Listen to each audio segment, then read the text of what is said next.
So originally I wanted to do a full analysis on the entirety of this game, but it kind of drove me insane for a bit. Then I restructured the whole video, then this happened. After fixing my PC, I upgraded to Windows 11 and downgraded my Filmora file because it was gone. Of course, I began to feel uninspired to even make this video, but then I couldn't stop thinking about Gnosticism, death, and Georgia Bataille and how all of these different concepts mesh until I realized, are we still talking about a video game?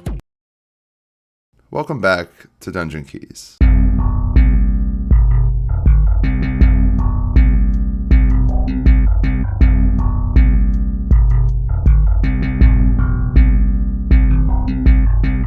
This is a video about Cruelty Squad, a $20 power fantasy set in the new age, hyper-capitalist, hardcore gig economy.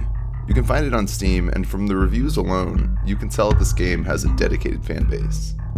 And no, I won't be talking about how many different body modifications you can make, or how many different cool weapons you can use, or how every level has secrets upon secrets and different ways of eliminating your targets. In the game, you work as a trash hitman. You play as the protagonist, MT Foxtrot. You work for Cruelty Squad, a infectious, sin-fueled, anarchy-stuffed, blue-chip company looking to make a name for themselves by performing wet works for its host conglomerate. Wet works such as eliminating other CEOs, partners who have become unreliable, or really just performing cruel acts on anyone who stands in the way of profit. A place where all companies run rampant and devise evil schemes, wherein which they control and direct the ongoings of policy, and of course, own the police. So with all this corporate influence and power, the inhabitants of this universe, whether rich or poor, are devoid of purpose and meaning, such to a point that the mega-rich do copious amounts of drugs, or go as far as to hire an assassin to put themselves as the mark in their sickness and boredom, to have the simple privilege of saying, you never know what will happen next. That's the beauty of life. As we delve deeper into the mantra and lore of the game, it becomes more evident that this game has something to say. To me, the game is a walking, talking, shooting art piece. The gameplay itself is challenging, at least at first, but what's great about it, this trash-like design, is that it's 100% intentional.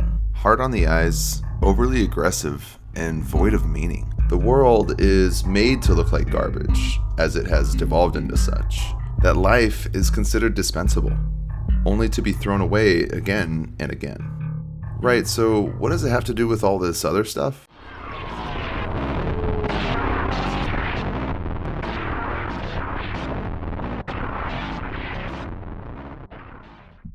To lay a foundation, the lore of the creation of the world roughly follows this narrative. In the beginning, there were three trigons: malice, life, and death. The first trigon was born of malice. It held the flow of solar terror and germinated its host, gaining immortality through infinite expansion. Eventually, everything began to animate, pulsate, and pump. Herein lies the concept of endless potential, an endless stock of biomass waiting for reason. Or, in other words, inventory is fundamentally evil, meaning that stock on a shelf or unused product is a waste, a degradation of life, a death in and of itself. The infection is final. The second trigon was born of this life in order to counteract this chaos, following with it metabolism and voracious, endless consumption, leading to death and decay. Quote, it demanded calm, and the nerve bags came to detest the limits. Thus life and suffering were born. Finally, the third trigon was born of death. Seeing that the world was mired in excess, it saw potential, and therefore brought with it souls, conflict, and discord, the creation of inherent value. Quote, the world takes on its transactional form. This snippet of lore gives us the understanding that this world and/or universe is constructed by deities. Deities that are not only linked to the creation of the world, but also the endings of the game. To me, these three trigons complete this chaotic yet operational loop. Malice alone would create a world with all means and no end. With the addition of life comes order to this limitless potential, but leaves much to be desired as far as true value. Finally, death brings with it discord, opinion, subjectivity, quote, transaction-based financial primordial might. The organisms are finally able to experience life for all of its potential. Might they construct something extraordinary? Or might they repeat the same mistakes of the past?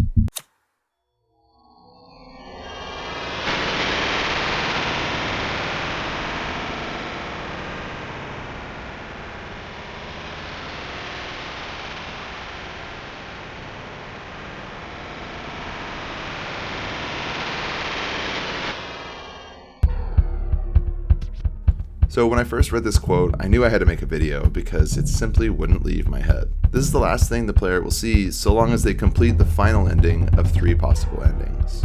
The living organism, in a situation determined by the play of energy on the surface of the globe, ordinarily receives more energy than is necessary for maintaining life. The excess energy can be used for the growth of a system. If the system can no longer grow, or if the excess cannot be completely absorbed in its growth, it must necessarily be lost without profit. It must be spent, willingly or not, gloriously or catastrophically. I think Ville, as the artist and creator of the game, chose this quote from Bataille as it aligns itself with the design philosophy of Cruelty Squad, that all living things share the destiny of judgment and death, that one's value will be assessed and eventually will fade. That this sort of art style, mixed with the actual gameplay, is telling of a landscape ridden with excess and sin. Cruelty Squad is dense, and yet conversely a game made almost entirely out of spite. To me, as it pertains to his work, either Ville is being sarcastic, actually expressing his own beliefs and his own neurotic experience and trauma, or some combination of both. That being said, his work, along with this video, are up for interpretation.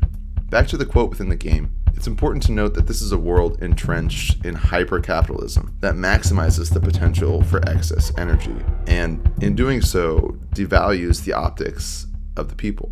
A realm where reincarnation or organ recombination, amongst all things, have a price tag. Such to a point that those who can afford immortality enslave those who cannot. How this works is that all organisms will be reincarnated so long as the corporate overlords deem them worthy. Ultimately, under this machine of consumerism, the valuation of human life is negative, simply a debt to be repaid. Or, in other words, the collective excess energy is spent without profit.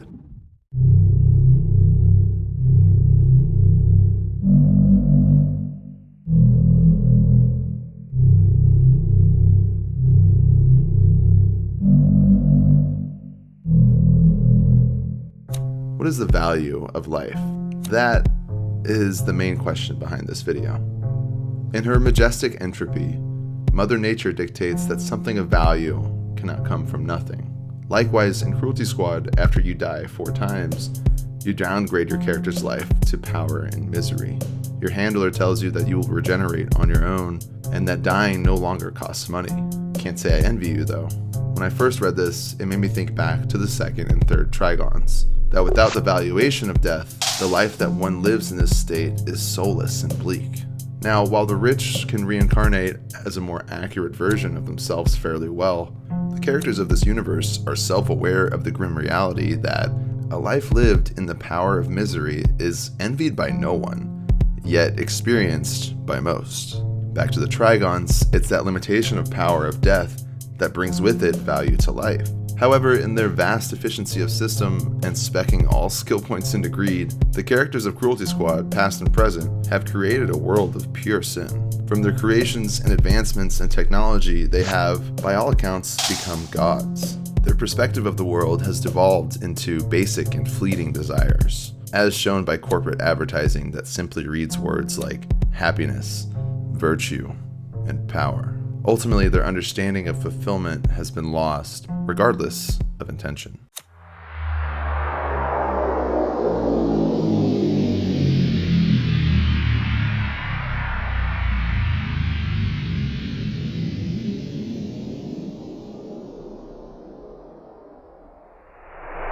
The first ending is that of malice. granted upon killing Abraxas, the manifestation of the third Trigon, death. To gain this ending, the player must follow the normal story of the game, that they have submitted to the system laid out before them and satisfied the rules of the timeline. Hence the name of the ending, The Sun Smiles at You with Eternal Malice, meaning that the system of sin and pain is pleased with your performance. You have killed death, making life upon the world mutate and grow exceedingly powerful and radiant again. The player will then walk infinitely toward a brick wall, symbolizing that a world without death is infinite and completely baseless, that the organisms are back to feeding and dying on repeat without any real motive. You have learned acceptance and forgiveness, but lack knowledge and understanding. You will be trapped forever. Relating back to the real world, this is the timeline that most of us live in, playing our part in one way or another, allowing the systems we've constructed to operate.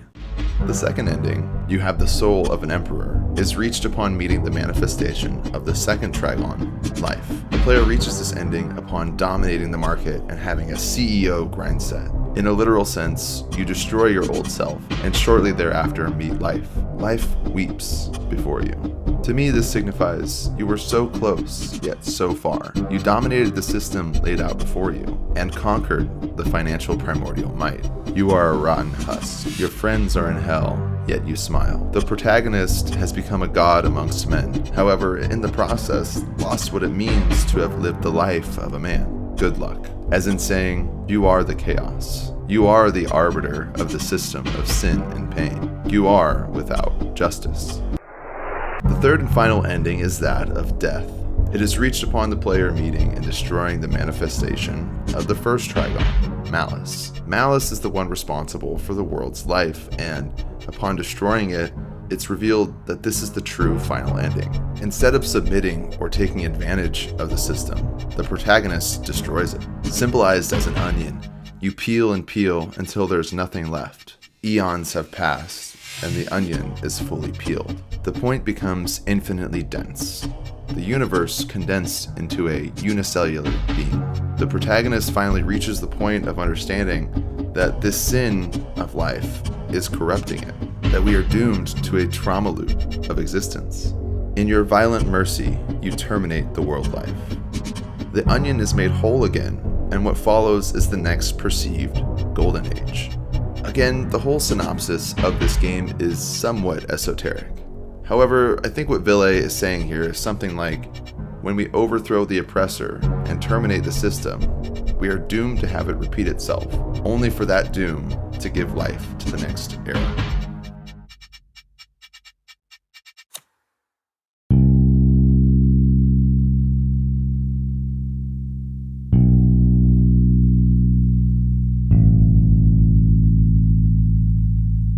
My personal opinion on all of this is that while the reality of Cruelty Squad lends itself to parallel our reality in many ways, at least conceptually, I don't foresee a future where society devolves into such a beast. While you can never know for sure what the future brings, I have hope that the pride and empathy of the human spirit, or more accurately, love, will always be a large deterrent to the degradation of our value. Rich or poor, everybody wants to give and receive love.